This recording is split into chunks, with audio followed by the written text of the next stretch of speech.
dari kelompok 5 mata kuliah psikologi klinis akan mempresentasikan materi kami mengenai diagnosis klinis yang beranggotakan Rosido Firdaus dengan NIM 2004-046031, Eri Mulyani dengan NIM 2004-046046, dan Farika Ciptasari dengan NIM 2004-046048.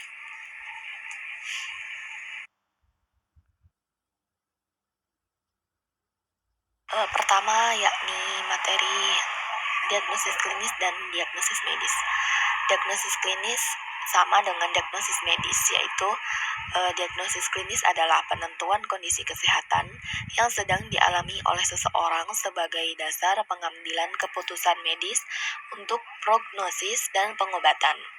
Diagnosis dilakukan untuk menjelaskan gejala dan tanda klinis yang dialami oleh seseorang pasien, serta membedakannya dengan kondisi lain yang serupa. Penegakan diagnosis di awal dengan mengumpulkan informasi melalui amnesis yang dilanjutkan dengan pemeriksaan fisik terhadap pasien.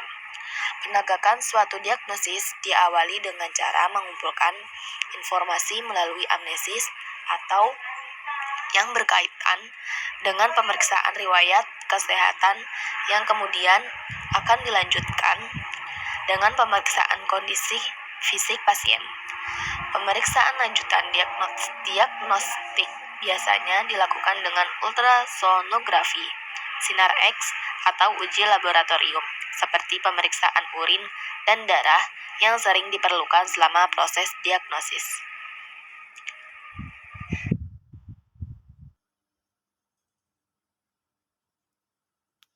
Diagnosis juga bisa dilakukan dengan mandiri diagnosis, atau diagnosis mandiri adalah salah satu upaya mendiagnosis keluhan diri sendiri berdasarkan informasi kesehatan yang didapatkan secara mandiri, misalnya dari keluarga, teman, bahkan pengalaman sakit yang telah terjadi di masa lalu. Hal ini sangat berbahaya dilakukan karena bisa berdampak pada kesalahan diagnosis, gangguan kesehatan yang lebih serius tidak terdeteksi, salah minum obat, dan mengalami gangguan kesehatan yang lebih parah. Tindakan melakukan diagnosis mandiri merupakan penolakan terhadap keyakinan bahwa dirinya menderita suatu gangguan atau penyakit. Padahal, diagnosis diri hanya bisa ditetapkan oleh tenaga medis yang sudah profesional dengan dasar keluhan, gejala, riwayat kesehatan, serta faktor lain yang sedang dialami.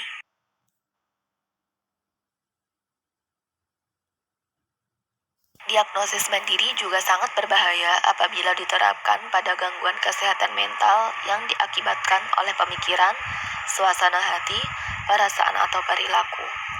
Gejala seperti kecemasan, psikotik, kepribadian, gangguan makan pasca trauma, stres, dan depresi sering dianggap hal biasa atau ditangani dengan meminum obat penenang tanpa melakukan konsultasi yang tepat dengan dokter atau tenaga medis lainnya.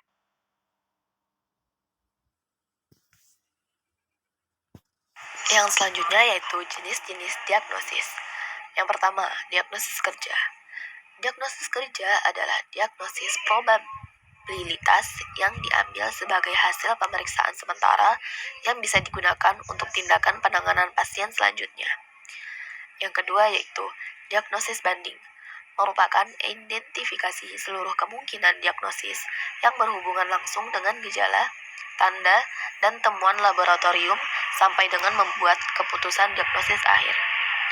Yang ketiga itu diagnosis akhir adalah rumusan diagnosis terakhir apabila dokter berpisah dengan pasiennya, baik itu karena sembuh dari penyakit atau telah meninggal dunia. Yang terakhir yaitu diagnosis ex juvantibus atau sering disebut dengan pereklusionam, adalah diagnosis sebagai lanjutan dari diagnosis kerja dan diagnosis banding, di mana diagnosis tidak terbukti dan kemungkinan lain juga tidak akan terjadi berdasarkan data pemeriksaan yang telah diperoleh.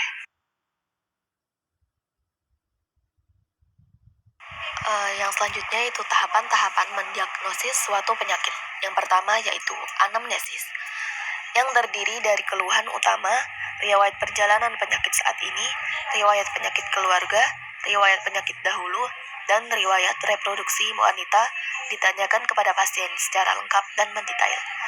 Suatu anamnesis dapat dilakukan secara autoanamnesis atau secara langsung pada pasien atau juga pada keluarga, teman kerja, dan lain-lain. Yang disebut juga alloanamnesis. Yang kedua yaitu pemeriksaan fisik. Dilakukan untuk menentukan kelainan suatu sistem atau organ tubuh dengan menggunakan 4 cara, yaitu inspeksi atau melihat, palpasi atau meraba, perkusi atau mengetuk, dan auskultasi atau mendengar menggunakan alat stetoskop. Yang ketiga, pemeriksaan fisik khusus juga dilakukan pemeriksaan tanda vital seperti nadi, pernafasan, tekanan darah, suhu tubuh, status gizi, dan tingkat kesadaran juga diperiksa secara detail. Yang keempat yaitu pemeriksaan penunjang. Juga dilakukan untuk memperkuat diagnosis dan dihasilkan dari pemeriksaan fisik. Pemeriksaan penunjang yang dilakukan dapat berupa pemeriksaan laboratorium, darah, urin, feses, dan lain-lain, spirometri, audiometri, ronsen, USG, EKG, dan lain-lain. Penyakit psikologis atau gangguan psikologis dapat dialami oleh siapa saja dan diakibatkan oleh banyak faktor. Namun, menetapkan apakah seorang mengalami penyakit psikologis tertentu tidaklah semudah membalikkan telapak tangan.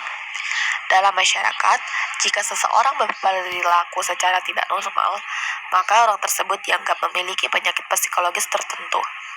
Namun, apa tolak ukur yang menjadikan suatu perilaku normal dan tidak normal? Bagaimana diagnosis penyakit psikologis dilakukan? Diagnosis penyakit psikologis tidak serta-merta dengan meninjau gejala yang dialami dan langsung mengklaim bahwa seseorang mengalami penyakit psikologis tertentu.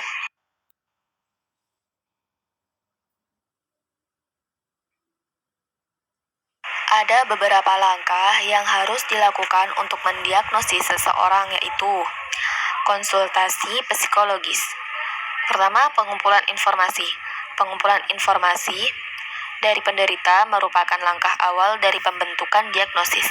Dokter dan ahli kesehatan mental dapat mengumpulkan informasi melalui wawancara, pemeriksaan fisik dan laboratorium, serta kuesioner. Dokter dan ahli kesehatan mental juga dapat mewawancarai atau meminta informasi dari orang-orang terdekat penderita, seperti keluarga, teman, atau rekan kerja. Yang kedua yaitu analisis informasi. Informasi yang telah didapatkan kemudian dianalisis oleh dokter dan ahli kesehatan mental. Dokter dan ahli kesehatan mental akan melakukan pengecekan dengan diagnostik and Statistical Manual edisi kelima. DSM-5 merupakan panduan yang digunakan dokter dan ahli kesehatan mental untuk mendiagnosis suatu penyakit psikologis tertentu. Yang ketiga, pembentukan diagnosis. Setelah semua informasi dianalisis dan ditinjau ulang, maka dokter dan ahli kesehatan mental akan membuat suatu diagnosis tertentu. Penderita bisa saja mendapatkan lebih dari satu diagnosis. Dalam hal ini, penderita bisa jadi mengalami lebih dari satu penyakit psikologis. Beberapa diagnosis yang dapat diberikan, misalnya gangguan bipolar, kleptomania, dan sebagainya. Tujuan diagnosis penyakit psikologis. Selain untuk mengetahui apakah seseorang mengalami penyakit psikologis tertentu secara pasti, tujuan diagnosis adalah untuk mengetahui penanganan apa yang tepat untuk diberikan kepada penderita. Diagnosis dari penyakit psikologis dapat memberikan harapan dan kelegaan bahwa apa yang dialami penderita memiliki solusi serta penanganannya. Oleh karenanya, Anda atau orang-orang terdekat Anda tidak perlu khawatir dan takut untuk berkonsultasi kepada dokter dan ahli kesehatan mental. Diagnosis tidak bertujuan untuk memberikan label, tetapi untuk memberikan harapan dan penanganan yang tepat. Penyakit psikologis. Terdapat perilaku normal versus tidak normal. Tolak ukur apakah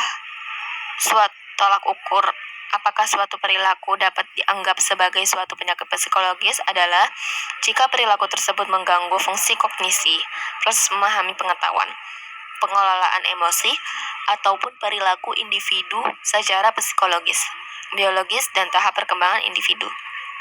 Dengan kata lain, penyakit psikologis atau perilaku tidak normal diindikasikan dengan adanya gangguan yang dirasakan oleh penderita.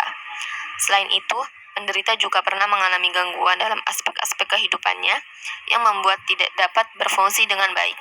Contoh aspek kehidupan yang mungkin terganggu adalah pekerjaan, kehidupan sosial, dan sebagainya. Oleh karenanya, suatu perilaku yang berbeda dengan norma sosial belum tentu merupakan penyakit psikologis, kecuali perilaku tersebut menimbulkan gangguan pada penderita. Risiko diagnosis penyakit psikologis. Diagnosis penyakit psikologis atau gangguan psikologis memang penting untuk dilakukan, tetapi terdapat beberapa risiko yang dapat terjadi karena diagnosis dari suatu penyakit psikologis, yaitu 1. Saat hasil diagnosis dari penyakit psikologis sudah diberikan, terkadang hasil tersebut membuat penderita memberikan label pada dirinya dan berperilaku sesuai dengan hasil diagnosis penyakit psikologis yang diberikan. 2. Hasil diagnosis penyakit psikologis yang diberikan dapat memberikan label dan memicu diskriminasi terhadap penderita. Penderita dapat dicemooh, diperlakukan tidak adil, atau bahkan ditolak oleh orang-orang sekitarnya. 3. Saat diagnosis dilakukan, hal tersebut tidak menutup kemungkinan pemberian diagnosis penyakit psikologis yang salah. Hal ini dapat terjadi jika psikolog, psikiater, atau ahli kesehatan mental lainnya tidak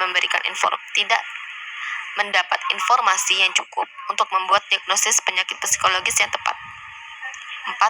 Ketika hasil diagnosis yang kurang tepat diberikan, maka secara otomatis penderita akan mendapatkan penanganan yang juga tidak efektif atau bahkan berpotensi merugikan penderita penyakit psikologis. 5. Konsultasikan ke psikiater atau psikolog. Rumitnya, proses diagnosis suatu penyakit psikologis memperlihatkan pentingnya untuk berkonsultasi dengan dokter dan ahli kesehatan mental untuk mengetahui apakah seorang memiliki penyakit psikologis tertentu. Diagnosis yang tepat dapat membuahkan penanganan yang tepat pula. Karenanya, segera berkonsultasi dengan dokter dan ahli kesehatan mental jika Anda atau orang terdekat mengalami gejala dari penyakit psikologis tertentu.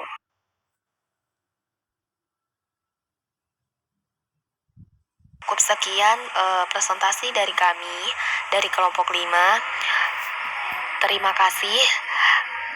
Wassalamualaikum warahmatullahi wabarakatuh.